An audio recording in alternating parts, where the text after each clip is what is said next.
Hi everyone! Mabilis ang vlog lang. Papakita ko lang yung mga bago naming binili para sa transient. Actually, matagal na to. Kaya makikita nyo, iba't iba yung suot namin kasi hindi ko siya makompile pa.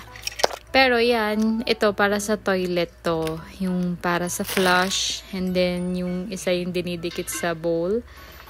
Tapos, ito mga bagong lutuan. Pati na rin yung organizer para malinis siya tignan. Tapos yung mga wooden spatula.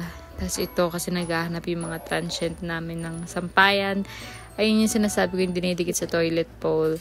Kasi hindi pa kami marunong nung kaya hindi pa perfect. Pero ngayon naman na perfect na namin yung flowers. Ito bumili ako ng candle holder.